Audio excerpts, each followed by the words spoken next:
want to know how to completely confuse and alienate your fan base to a fantasy movie? Change fucking everything! But now that I think about it, I may have actually said too much. I've oversold the dread of Beastmaster 2. I've ruined the surprise. To really understand the sucker punch to the gut that is Beastmaster 2, let's go back in time, as it were. Let's pretend it's 1991 and you're a fan of the first movie, so let's take a look at the poster like you're a fan and this is the first you've heard there's a sequel. Oh, hey, wow, look, guys, they're making Beastmaster 2. That movie was... Oh, fuck. Oh, for Christ's sake, what are they doing? Wait, wasn't the tiger black before? And where's the redhead with the killer? Like, oh, fuck, this is gonna blow worse than Conan the Destroyer. Yup, they put the Beastmaster in modern Earth. I mean, hey, it really helps save money when all the actors can just wear street clothes and you don't have to buy costumes or spend money on set design, and you can just shoot most of the movie in a car and point the camera out the window or shoot a bunch of scenes at a producer's house of the heroes just sitting around watching TV. A lot of movies did this in the 80s and 90s especially, taking a hero from a fantastic fantasy world and then just dumping him in a modern city so we never actually have to see it, like Suburban Commando, Hercules in New York, Masters of the Universe, and many others that all had one other very important thing in common. They all fucking sucked! So, to recap the events of Beastmaster 1, Dar freed his people by defeating the evil priest Mayox, destroyed his dark army, and left his brother on the throne to rule with justice and fairness. So let's forget about that, because the opening crawl of this movie tells us the world is now consumed in darkness and has been conquered by a dude named Arklon, and the only hope for freedom lies with a rebel alliance marshalling in the east under the leadership of the Beastmaster. Oh, wait, no, I guess they're not marshalling under anybody since Dar's been captured by Arklon from the very first second of the movie. Great. Not even the opening crawl knows what's going on. What chance do we have? Dar is taken to the evil warlord's Dread Fortress. Wait, what's that? What?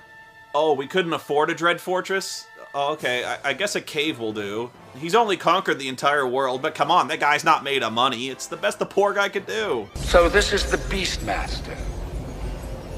The one who defeated our high priest, Mayox, and now challenges my authority. That was an odd gesture. I'm not sure why I did that. Did you actually believe that you and your flock of peasants could overthrow my kingdom? My glorious kingdom in this cave I'm hiding in, with nobody really in it. Did you? Did you notice how much I look like Kiefer Sutherland? Dar's about to be executed for treason when suddenly his tiger attacks and rescues him, taking everyone by surprise. Wait, what? The Beastmaster's using wild animals to help him escape? How could anyone have possibly foreseen this? Take him! If he escapes! I'd help, but I didn't sleep all that well last night, so I'll just hang back here. I like how the judges just sort of sit there while Dar is slaughtering everyone. And this is where you start to realize this movie's fight choreography is really half-assed and played mostly for laughs, pandering to kids instead of the previous movie's adult focus. I mean, you might as well just add stars circling around this guy's head. Dar is outright dominating the soldiers, so that's when Arklon whips out a plasma gun from Halo. Oh! Kinda pulls about 4 feet low, that thing. Master of the beast. The vultures shall have their feast after all. Oh shit, attacking eagles? Run! Grab a coat hanger! Dar started the birdemic! Here they come!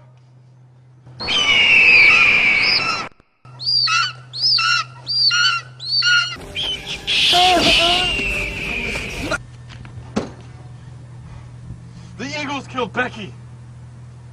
Let us depart before somebody really gets hurt. Goodbye, my faithful eagle! Hope everything works out with the 280-pound wizard! What? Oh, I guess we're still doing credits, huh? Man, that's a lot of screenwriters. Why did they separate them into 3 groups? I'm guessing R.J. Robertson and Jim Wynorski wrote the first shitty draft, and then Silvio wrote the second shitty draft, and then Ken Hauser and Doug Miles wrote the third shitty draft. And the really scary thought is that this is the draft they went with. Oh, and by the way, Silvio Tabet, he directed this piece of fuck. Asshole. The rebels, in the meantime, are using a captured witch to find Arklon's army. The witch is played by Sarah Douglas, and my god, she is so fucking hot in this movie, it's almost worth watching just for spank material alone. Seriously, she's the only 2 reasons to see it. One act of betrayal and I'll cleave your black heart from your bosom. Surely such a valiant warrior such as you can think of a better use for my bosom.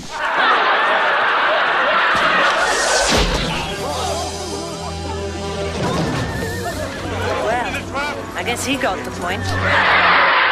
But Arklon proves remarkably easy to find when he finds them and uses his magic gun to start killing everyone. Behold the key of Magog. Behold! This magic thing that I got that will never be explained where I got it or what it really does! Seriously, see if you can count the number of powers the writers pull straight out of their ass for this magic wand. He shoots people in the face, sets them on fire with it, and he uses it to hurl boulders which, oh come on, are clearly made of styrofoam. Look at this! They used this take! I'm sorry, but it's impossible for me to take your movie seriously when the best effect so far is from the most extreme elimination challenge. I was screaming for dramatic effect. Well, I was moved by it. You know, you're a hard man to take a meeting with. That's why I arranged this little scene with the rebels here. Okay, be honest. Raise your hand if you were listening to a single word she said just now. It is all part of what I want to show you, my lord. For it is I, the beautiful, sensuous, mysterious Lorana, who can make you the most powerful man on Earth. Can't. Breasts too magnificent. Why should I, Lord Arklon, maximum ruler of A-Rock, be any concern of yours? Chill out, Lord Dude. Chill out, Lord Dude. I'm gonna need a minute, guys.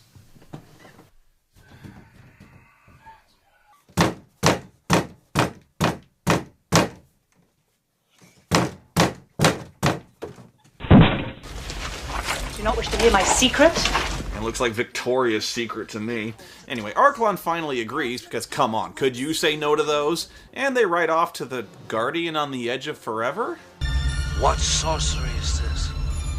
A dimensional portal. The doorway to your ultimate triumph, my lord. A world that exists on a parallel plane with our own. The natives call it L.A. L.A. They come from there. A place called Houston. And we will go there too. Yeah, notice how she said it was a dimensional portal, as in a portal to a world on a parallel dimension, as opposed to, you know, a fucking portal of time! In fact, she mentions specifically several times in this movie that time travel is in no way involved. Now, you could argue we're just talking a minor semantic detail, but I would argue it's only the fucking title! Asshole. I mean, a portal to parallel Earths? What's next? We're gonna run into one of the sliders coming the other way?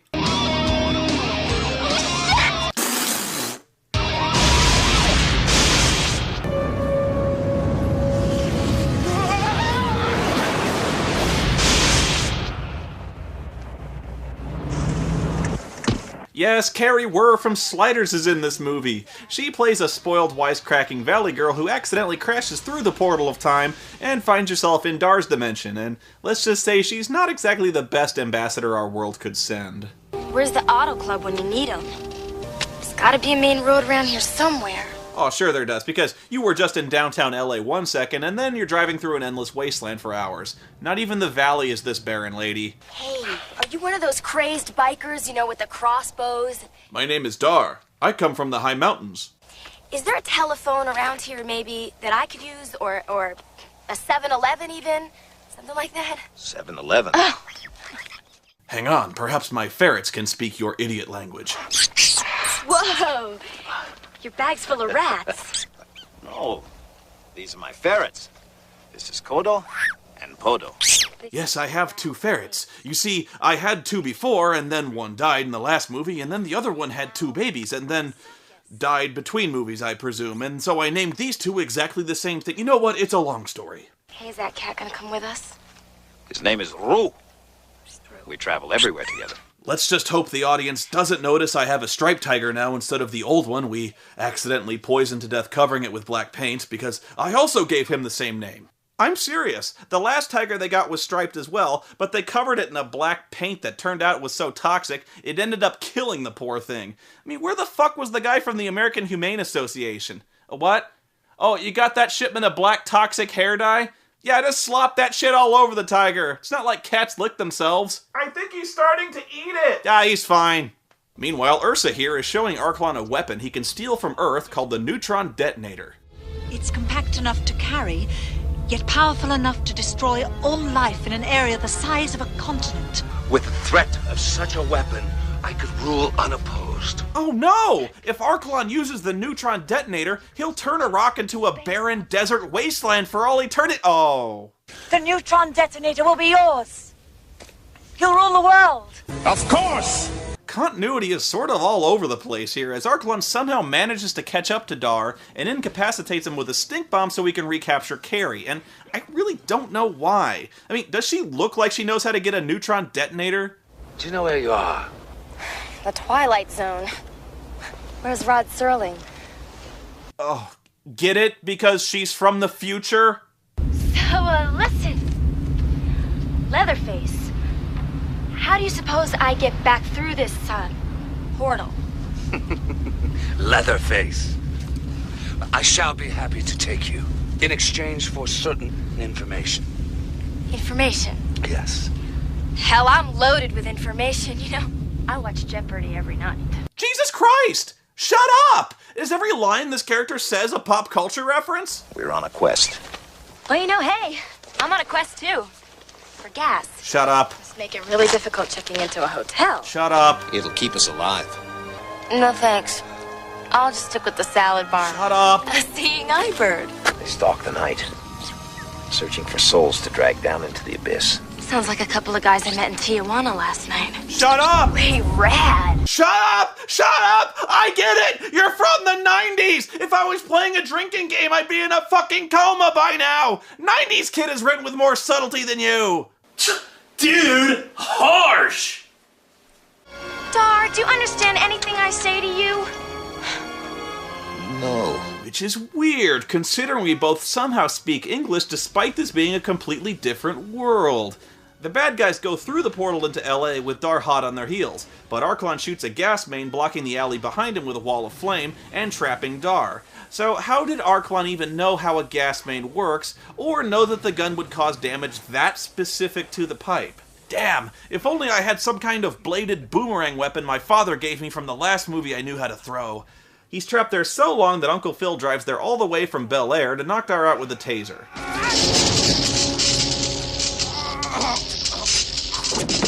Have somebody run a query on all loincloth freaks. There can't be that many of them. Have the whole thing on my desk tomorrow morning. Okay, come on, Uncle Phil. This is Los Angeles. You probably saw weirder shit than a dude in a loincloth with a tiger on the drive over here. Why are they looking at me like this? They're digging your royal attire, sire. Oh god. Her dialogue has all the subtlety of a piano being dropped off a cliff. You gotta get yourself some fresh threads. An ancient warlord shopping for clothes in modern Los Angeles? Oh, I get the feeling things aren't gonna go exactly as planned. And what can we do to you? My associates, they're looking for a more corporate look. I should say. Oh my god. It's like someone saw Bronson Pinchot's role in Beverly Hills Cop and decided it's not nearly swishy and offensive enough. Get the fuck out of here! No, I cannot. It's serious because it's very important, space. Cultural exchange student. Of course. Marianne! Yes, Mr. Melwin? Would you help this lady? And sir, if you will follow me... The gayness! It's off the charts! We're getting into the gigaqueer age! Ah! Oh hell, it broke my gaydar! You invented a gaydar? Yes, it measures gayness with science. Why would you ever need that? Oh, don't you worry about why I need a gaydar. You just go do your thing with the movie. I'll just... Haven't you anything more befitting my station? Sir, I assure you this is the finest virgin wool. Virgins? My dear boy, from where I come from, the only thing a virgin is good for is sacrifice. Well, I have sacrificed a few in my time, too. Oh yeah, what woman could resist? This character is the most blatant and offensive flaming gay French stereotype I've ever seen. Yo, my name's Ben Zai, and you know that I'm always kissing guys. I got the flu, doing the dudes. It's called AIDS, semantics anyway. Checking them out, looking at guys, checking them out. Ring a ding dong dong and a thong. Never! We're never showing that clip again. Never. Ah! You stay. The neutron detonator itself couldn't move me. You know, when you've got a hostage, it's generally best not to rely on the honor system.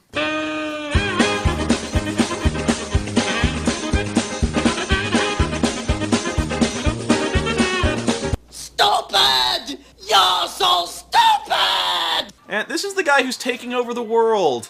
Needless to say, you can tell that Arklon is not a man who is often outwitted. He who defies Arklon shall be destroyed by Arklon! Yes, I'm aware that was somewhat redundant, but kneel before Arklon! Arklon has conquered this pathetic strip mall in the name of Arklon! Ha-ha!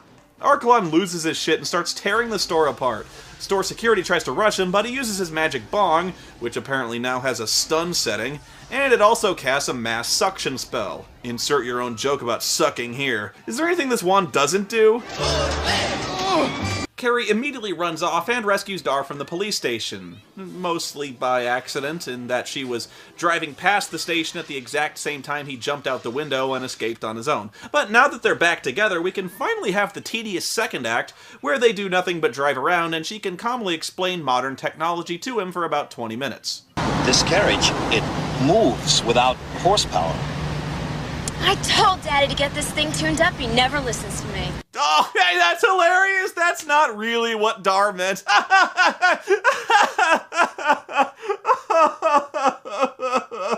And just in case you didn't get the joke, don't worry, they only repeat it about 1,000 times as she explains every single goddamn thing about the car and the city they're in, like the convertible roof, the horn, smog, car radios, rock music, and movie theater. Wait, what the fuck?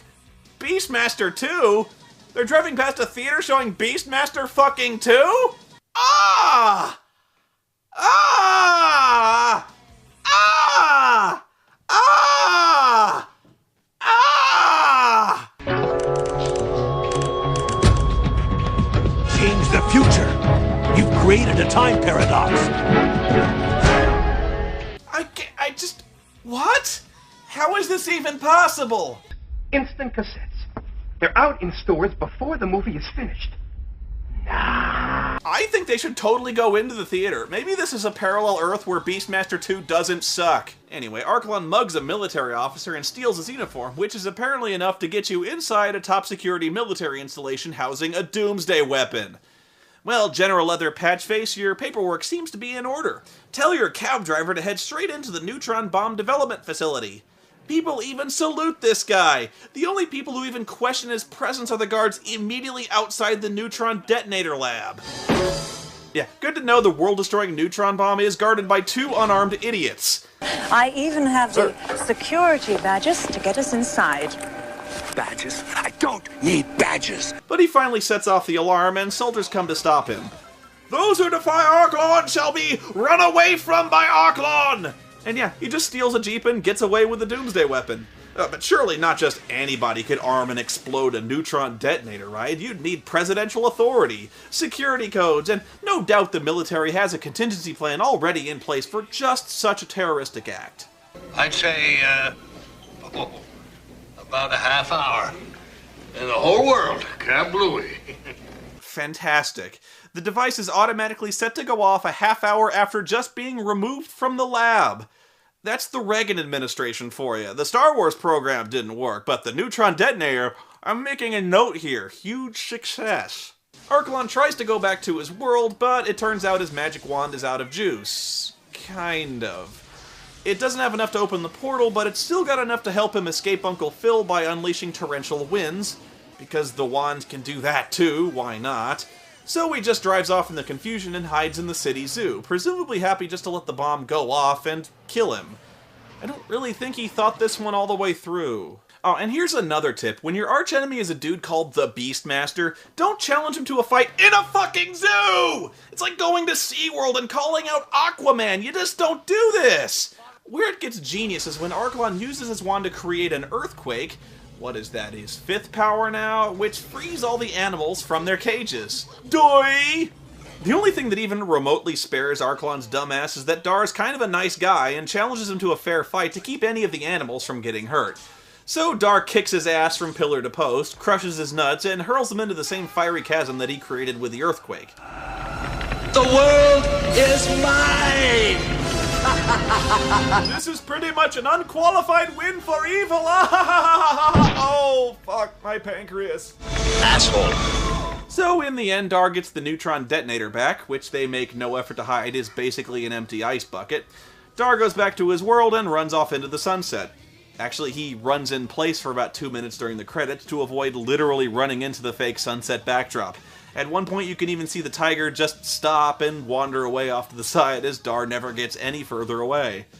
Before we go, I thought it was time I said goodbye. You see, my son and I are moving out. What, really?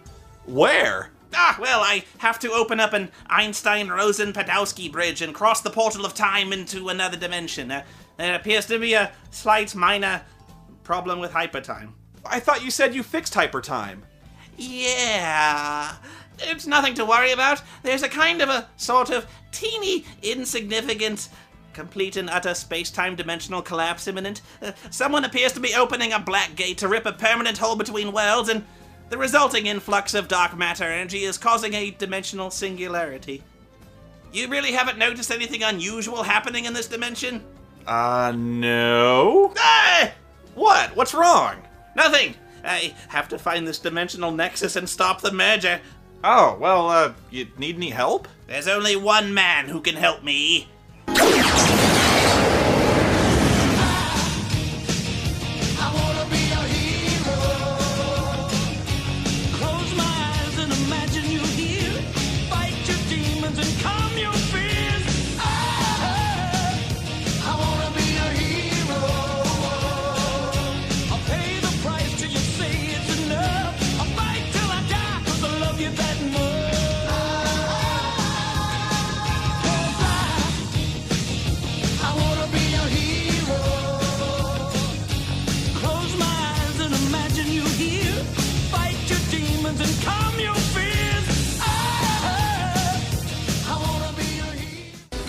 Hey, 30 seconds.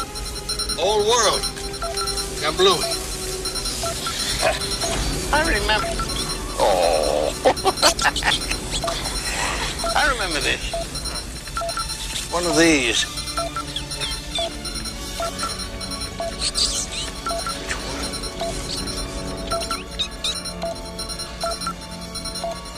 Oh, I remember. He remembers. I think. Thinks he remembers. It's, Ah!